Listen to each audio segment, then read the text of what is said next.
Making sure that was still recording. Um,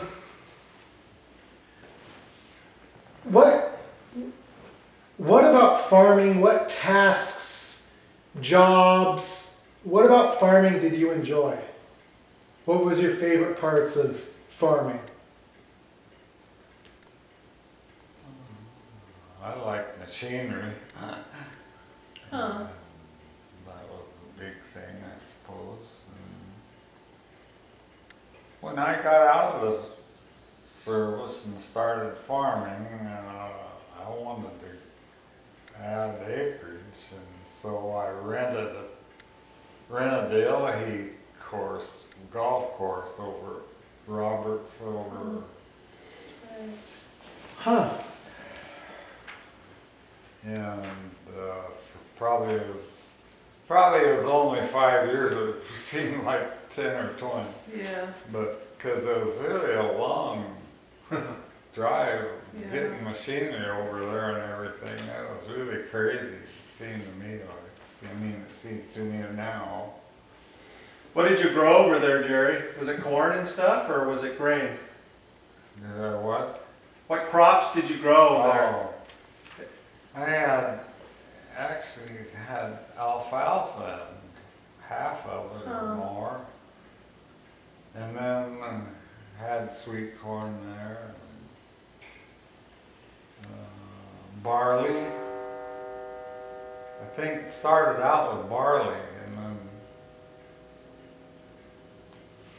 and then we planted alfalfa in there for a year. That was kind of a headache because of the bales and the way we handle them.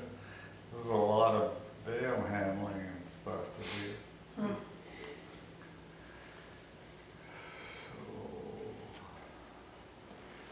What were there, you mentioned pruning the hazelnuts, the filberts. Were there other jobs that you just didn't enjoy, things that you often didn't enjoy about farming? Well, first thing was strawberries. Dad and I, it was probably more Dad's idea than mine. Well, it was mine. I went along with that too, though, because it was probably a bigger money maker than grain farming or any of that. But started out with 10 acres just below the house there. Just 10 acres right around the house almost. And that was a job because pickers were really scarce and you didn't have Mexicans to rely on. And so you go to the employment office in town and get all the pickers you could get, and bums and all everything. And Did you ever have to bus some out here? Did you bus we them? bought a bus probably the last 5 or so years to raise berries. I don't Did you ever hire prisoners? know. I don't think so. I don't know why. They weren't available. They weren't or available, something. were they? Huh. I wouldn't think so.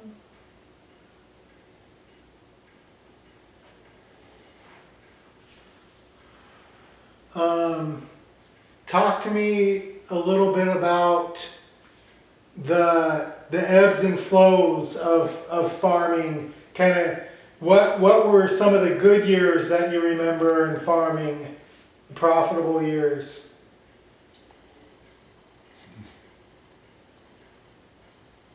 I don't know. Probably just increasing the acreage was one of the main things.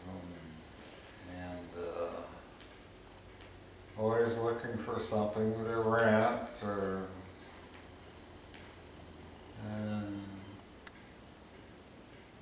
What made you start the development up that you started the development up on the other side of Turner.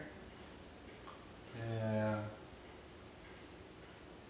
I bought that place, it was, it was close to 300 acres anyway, 260 or 300, I don't know. When did you buy that? In 70s, 60s probably. 60s, 70s? And then we developed it. But first we farmed it and had cattle, 200 acres, 200 head of cattle there Really? for about 3 years or so. You're crazy. Tom Anyways. Shamber lived over there. There was a house there. He rented the place. And so we had some alfalfa over there too for a couple of years. You wouldn't think that as alfalfa ground, but actually he had a field of alfalfa when he bought it there. Don Robinson, he was an insurance man. It's so funny because Don and his wife are good friends of ours. He kind of helped me with the cattle. He was a cattleman anyway, plus he was really an insurance man.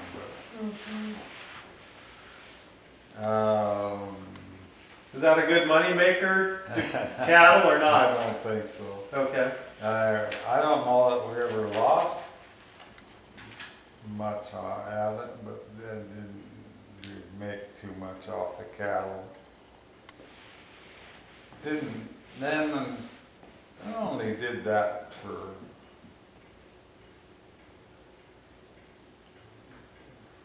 I don't know, 5, 6 years, and then the original reason I bought that was thinking about subdividing it someday. Did you? Don, who I bought the place from, he didn't like the idea of breaking up his place and subdividing it, but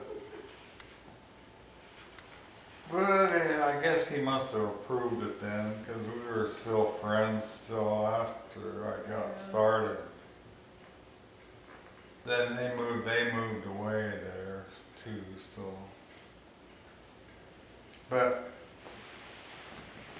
that was kind of in the hard years too, early 80s. Those were I've heard about the 80s being hard years, high interest rates, and 18% interest, what was that? 18%. Yeah. That's when I was in real estate and it just was horrible. Oh, geez. I bet. The first lot, well, I hired somebody to draw us out a lot plan. And the first lot they divided it up for us in 40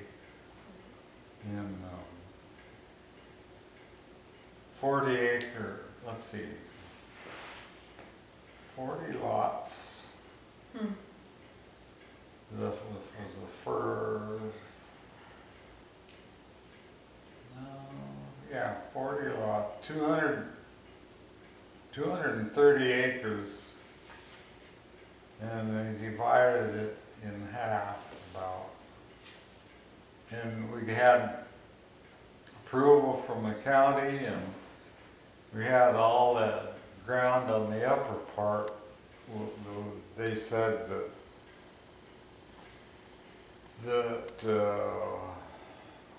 we could subdivide it later, and then when the later came, they wouldn't allow it anymore. Oh, really? And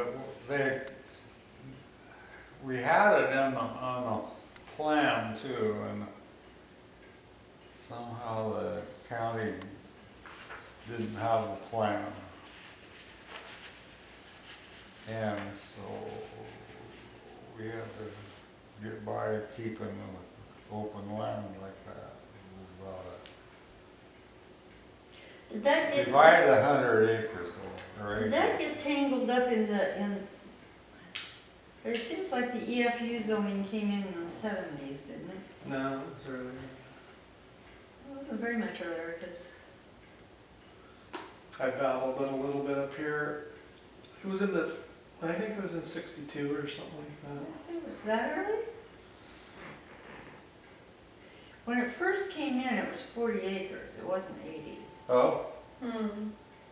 Oh, yeah, so they might have changed it, is what you're saying. Yeah, the whole thing evolved, Right. and it wasn't as sticky at first. I mean, you could Right. move 'em- you could move them a little bit. Did that turn out to be a good, all in all? No. Did you feel like you did okay on that? No,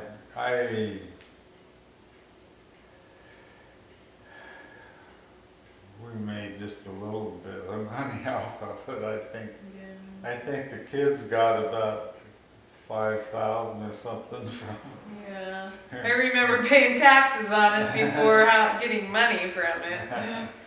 But that's okay. You got some money out of it. It was a beautiful piece of property up there. Still is, it's really nice. Have you Yeah. been up there lately? I haven't been up Not there. too All long. I I remember haven't was been their there. property had so much poison oak on it. Ever. Have you ever been up there? Sure. Down in Joanne's. We got some firewood up there a couple different years, Oh. and Huh. I Before remember- Jerry sold it, Jerry sold that place way after I started farming.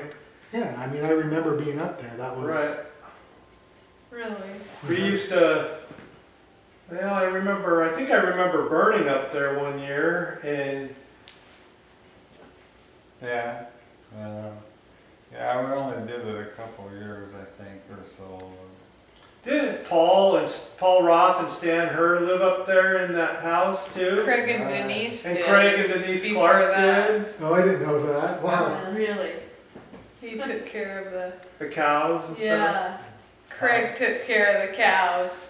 Oh, yeah, that's right. I remember going up there one time and seeing a dead one in a hole, and I'm sure it happened all the time when you were in cattle, but that wasn't part of my regular part of life, and I was thinking, I think it was like no big deal to Craig, or I don't know what the deal was there, but Craig always wanted to be a farmer, didn't he? yeah, he still is. Mhm. Tom Schamberger, you know, that's a name that I hear and that I know, but I obviously never knew the man.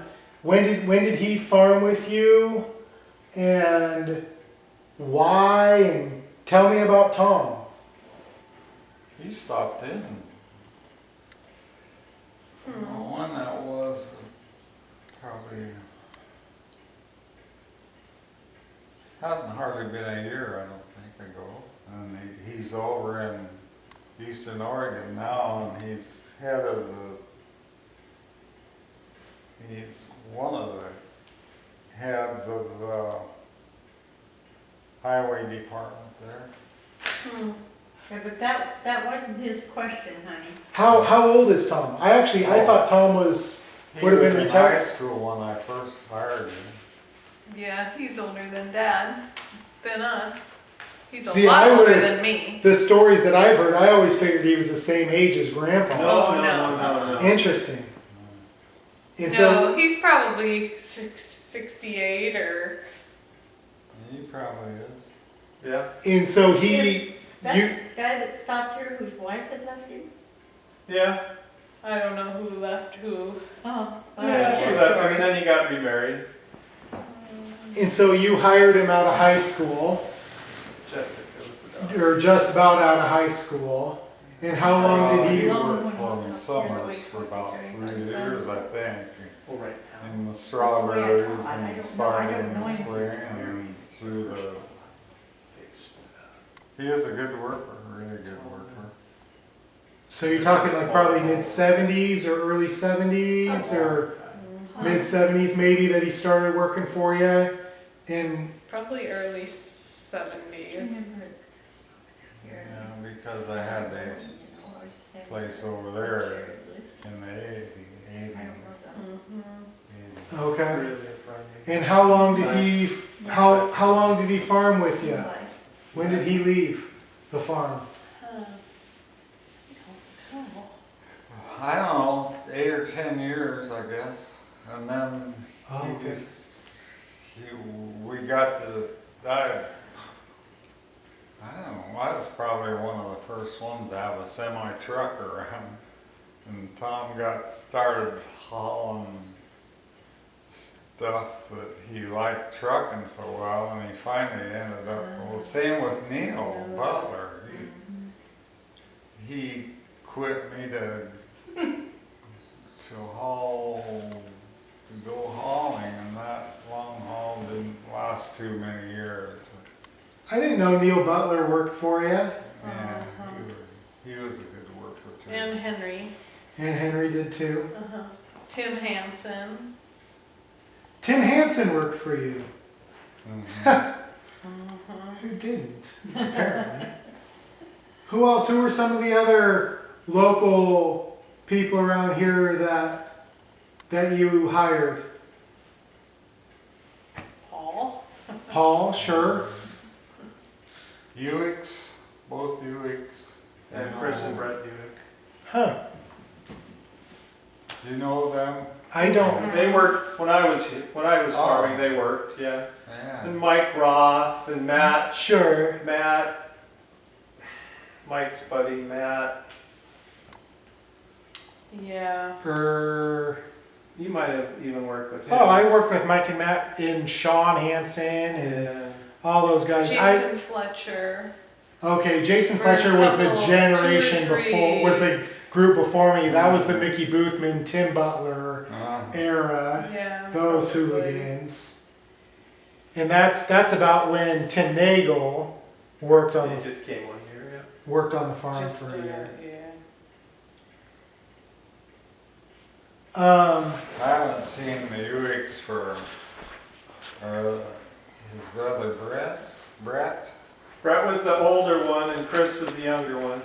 The last time I saw him was at, I don't know, the fair or somewhere.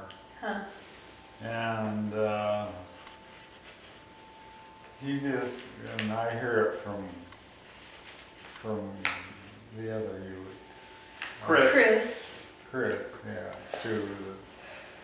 That was the best experience he could have ever had. He went right up in dentistry, I guess. Yeah, he's a teaching or surgeon. whatever. Huh. Pretty sharp. We sat in front of Chris's daughter at church. Chris's daughter, Oh, yeah? she was at church a couple Sundays, sat right behind us, and we were Uh-huh. talking about her dad and him working on the farm. She's in the RTI program at church. Oh. I didn't know, I don't know her at all. We didn't even.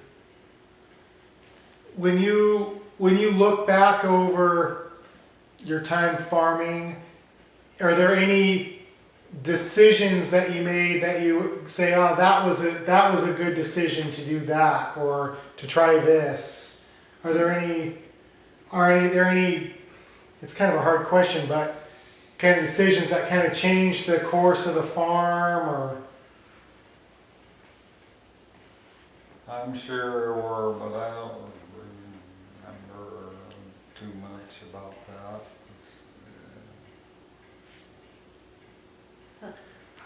how about any bad ones? Huh? How about any bad decisions that you made? I bet you probably have an easier time remembering those.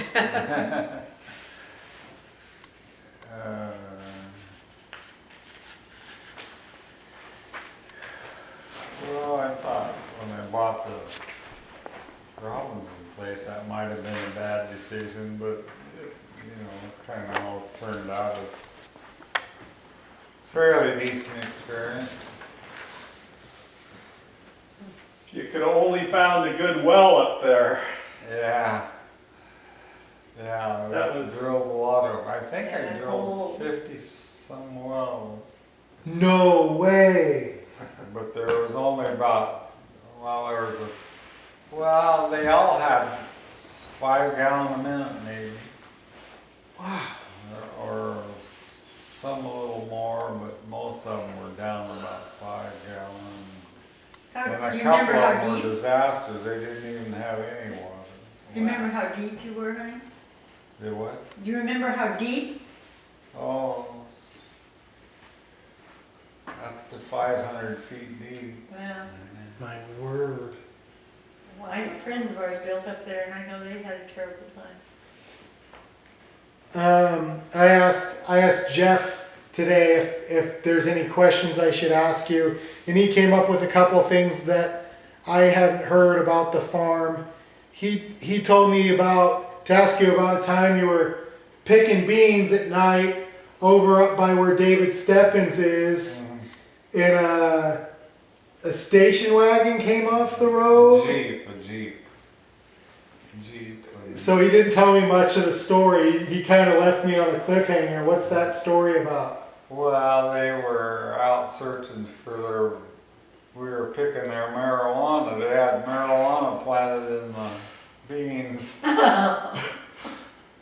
But I went out there with the bean. I was out there with the bean picker, and I grabbed the fork and ran over. And when they come by, they're headed right for me. And I gave them a big whack. And then by the time I could get to where a pickup or phone or something to call the police while they were gone, I never did catch them. So wait, you were in the bean picker and they came flying off the road and started tearing through the field. Yeah. And so you jumped off the bean picker with your pitchfork and you smacked them? You actually made contact with them. I think I did. That's funny. The rebels didn't expect a pitchfork. He told me to ask Do you about. remember what year that might have been, Jerry? Huh? What year would have that have been? Would that have been after, it must have been after you know, It was later on. It was on the Ross place back there. I don't know.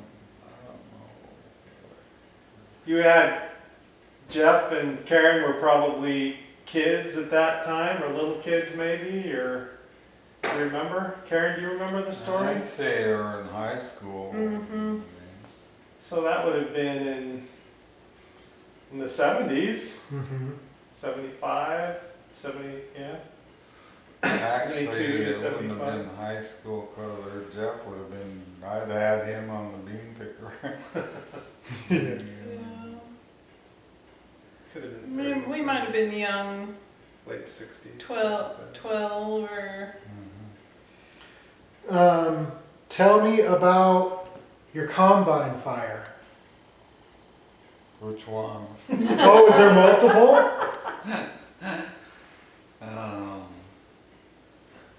The first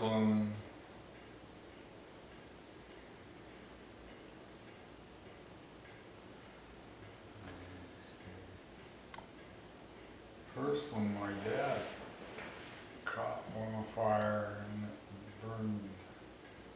burned up by your hangar up there. Your hanger, yeah. Up in there somewhere. Huh? And the other one, Larry had a fire on the tractor at South Salem. Uncle Larry? at the Uh-huh. Robinson place, yeah. I didn't realize Uncle Larry farmed. Worked on the Just farm. He working. farmed 3 or 4 years. Huh. In fact, he rented. I told him to go.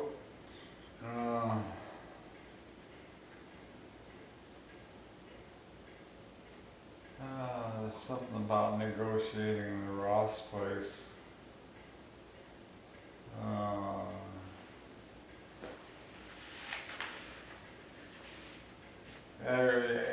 He actually, Pearl liked Larry, and she kind of wanted to help him have a start, and so even though I was farming it, she, I think they let him have 50 acres or something like that. Oh, yeah. Oh, really? Of course, I had to furnish the machinery and everything just as if I was farming it anyway. Uh, Yeah.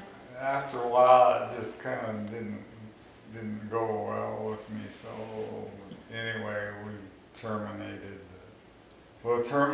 his farming too, I guess. Yeah. I mean, he quit then shortly after. And he caught a tractor on fire around that time? Up at the Robinson it was place. a pretty new tractor. How'd that happen? How did he catch it afire? It started in the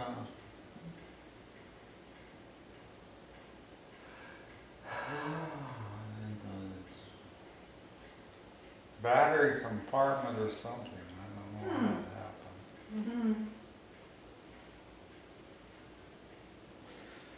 Burn it clear. Yeah. Remember that, salvageable, burn the tires and everything. Oh my goodness.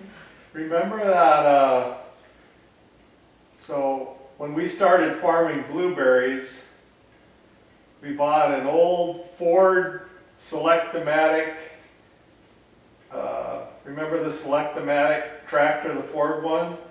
And you remember that tractor? And that one winter I spent quite a bit of time cleaning it up and repainting it and kind of getting it ready. And then like a year or two later, we were using it over at Manning's to run the pump to pump water out of the creek over there at Manning's.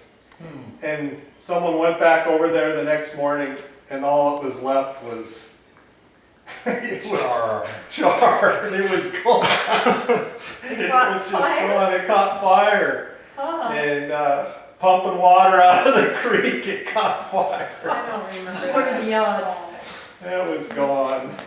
Wow. That was a, Again. I don't remember that the either. charcoal. I mean, I don't remember why. just, I don't remember collecting any insurance on it. I don't either, but that was the same tractor the year after I cleaned it up. That was when Russ Williams worked for us that summer, and we had him mowing over there and along the road in the blueberries, and he ran into one of the power poles, and he was like, well, I couldn't stop, or something. I don't know what it was. Russ is a good guy, but he also changed the oil in the,